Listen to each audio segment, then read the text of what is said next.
Evening everyone. I've got another device for you today, something I've been waiting for a little while. It is the clone of the Hexohm. So this is a Hexohm V3 box mod. Obviously this is not an authentic, as I said, because I don't believe Hexohm actually make a V3. But this one is the V3. I got this from Fastech. And it was not that expensive. I wanted to get something which was sort of a halfway house between regulated, unregulated, etc, etc. So I thought I would get this and have a little bit of a look at it. Look at it for you anyway. Let's have a quick look at the device. So there we go. It's the Hexangel's version of the Hexohm. There you go. Hexohm logo there. The Hexangels on the back. If we have a little look around the device, there's your fire button, and then you have a LED screen, and then a potentiometer, which means that you can change the power, and then when you fire, it obviously shows you the voltage that you're drawing from your batteries. I have a 0.55 ohm build on this Freak Show Mini. And it's vaping absolutely fantastically.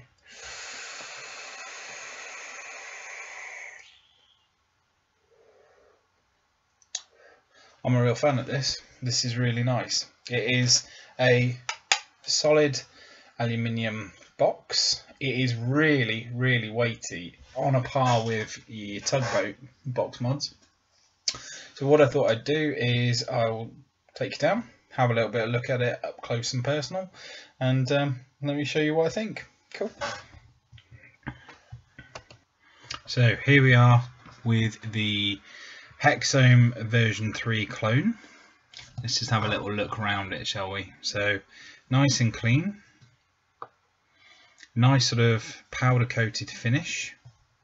It's quite sort of grippy and not rubberized, or maybe slightly rubberized, but it's a really nice finish. Nice decals on there actually as well. They don't look like they're going to come off too easily. And then on this side you have your potentiometer, which you can use to change power. And then you have the, it's upside down, sorry.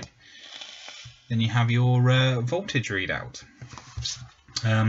It has a nice big spring-loaded 510 connection at the top, as you can see, and then inside you've got magnets with a venting door on the bottom, venting holes on the bottom with a bit where you can get your nail under. Take that out. I've got two VTC4s in there. Nothing in there that you can see. There is a MOSFET in there. There's some taping over there to protect the voltmeter. So unlike the custom box, this one where it's all open, this one is actually taped off to protect the device a little bit more. And then this is fairly solid. This is snaps on very nicely. There's no gap at all, but there's not anything which actually holds it in place particularly well, in terms of the grooves don't actually hold it in place. So look, if you see that, you have to get it just right. There's a little gap there as well. I don't know why that's there. I think it might just be a machining error, but that obviously, yeah, there is a slight gap there. And then that's it really. I mean, there's not a huge amount to show you. It's a very simple box.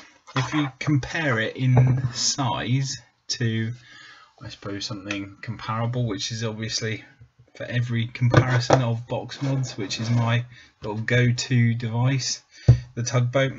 In terms of size, they are pretty similar. I think you'll find that if you put them side by side, yeah, the Tug Life box mod is slightly taller, and if you put them side on side, yeah, the Tug Life box is slightly wider as well. In terms of the actual build quality, this is obviously a custom box, obviously based on very similar sort of beginnings, but this one is more of a Hammond style box, so it does have that Hammond lean at the top and the bottom, so it's ever so slightly angled, not massively, and you can't really tell until you put an atomizer on. If I put an atomizer on there, you might just be able to see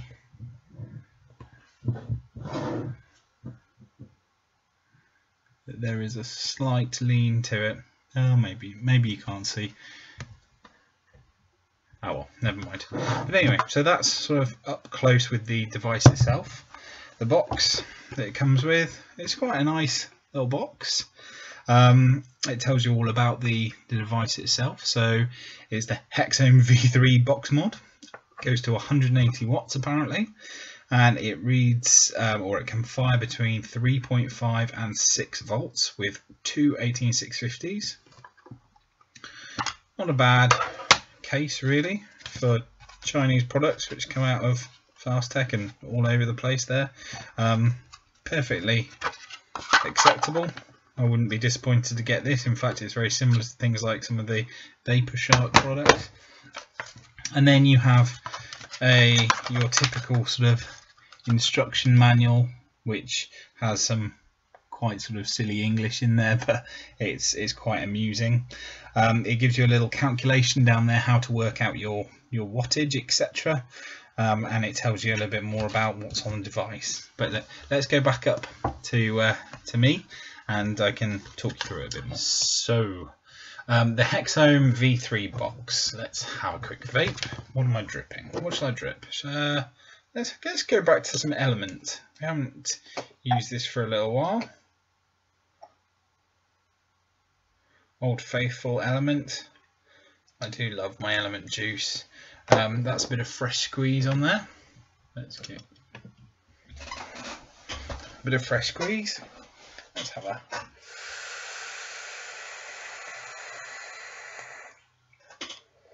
It's got a bit of a weird placement for the voltage display. It would be nicer to have the voltage display on the same side as the button, I think, but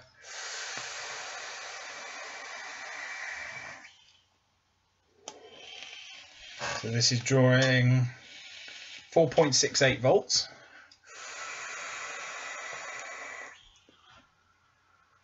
On a 0.55 ohm coil, so that's nice and safe. You can obviously change the power with the potentiometer down here. You use your nail to get in there. It's quite stiff though, so you're going to want to get it right in there. You're a bit stuffed if you don't actually have nails.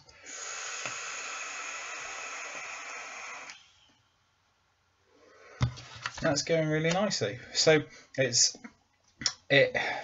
read some of the instructions and some of the details. So Hexohm V3 box uses lighter aluminium frame and durable design.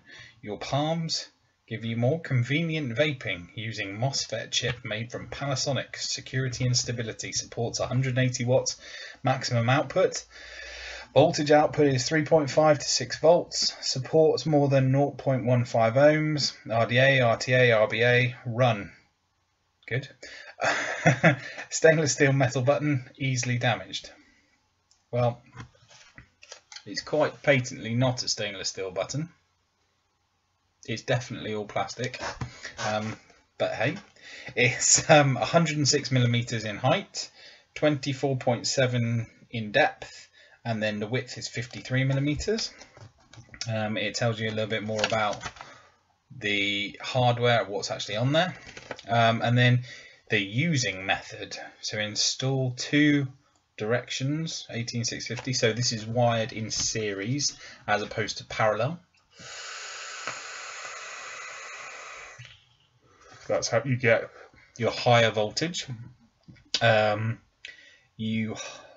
Christ, the The tank's installed 510 interfaces. Hold down the key. You can enjoy vaping. To change the current output power, simply turn the adjusting power. They will be free to switch from 3 to 6 volts. Here's a thought. Maybe it might be worth employing someone who understands English to write these manuals. Just a thought, you know. No comment on them at all. But if you're going to sell it to the rest of the world, then, you know, especially for people who maybe English isn't their first language, it might be worth writing it properly. Anyway, fine. So the product does not include a battery that you need to buy their own. All right, okay. And batteries outputs require more than 30 amp. Okay, cool. Keep away from children. Select the appropriate power to prevent damage to the coils. Fine, I would say prevent damage to yourself rather than just the coils. Less than 0.2 ohms or less, the device will stop work, stop long vaping, because the device chip will overheat. For the use of less than 0.2 ohm, please vaping control in less than 8 seconds.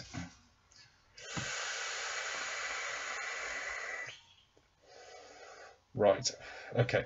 This theory is supported by the device. More than 0.01 ohm tanks, but prolonged use of device will be hot. Is recommended to use more than 0.2 ohms. Right, well that's useful, isn't it? It's really clumsy at the moment, it really is, isn't it? Anyhow, so basically they say don't use this below 0.2 ohms, otherwise it'll get hot and you'll fry your chip. Be careful with it and be sensible. This is not for newbie vapors. This is not for beginners at all. You need to really know what you're doing. You can adjust the taste, but obviously there is a small concession to the user experience with the display now, which is good.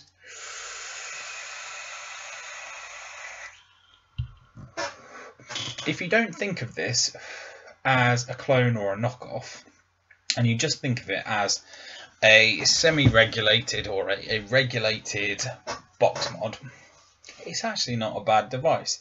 If you think of the Hexohms themselves, which are very expensive, which are, you know, we're talking hundreds of pounds, they are great devices. I would love to be able to justify affording one of those, but I can't really. I wanted something a bit different, so I went with this, and do you know what, I'm not disappointed. I think it's a nice vape.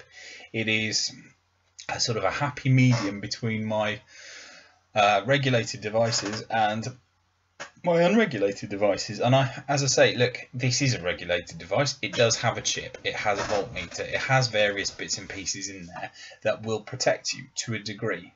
But please do not be fooled into thinking that this is like your Sigeli 150 or your DNA 200 or any other regulated devices that are out on the market. This is not that. This is very much something which you need to know what you're doing in terms of your builds. You need to know what you're doing in terms of some of your battery safety, as with all devices, but you need to know what you're doing with that. But if you respect it and you use it in the way that it's supposed to be used, within the tolerances of the batteries, the coils, the hardware, then you should be absolutely fine.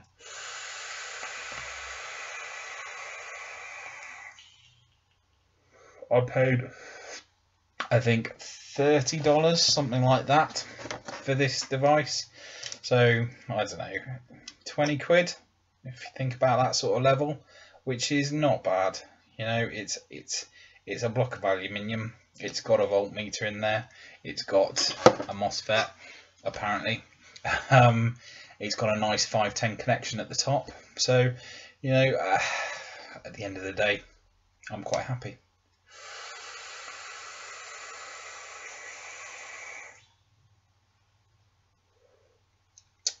Cool. Well, look, thanks for watching, everybody. I hope you've enjoyed this. I definitely will continue to enjoy this evening. I will be back again soon with another video. I'm going to do a video on the Royal Hunter. I resisted this for a little while because I wasn't sure whether I wanted one or not, but yes, here we go. Here's the Royal Hunter. So I will be doing a review on that very soon.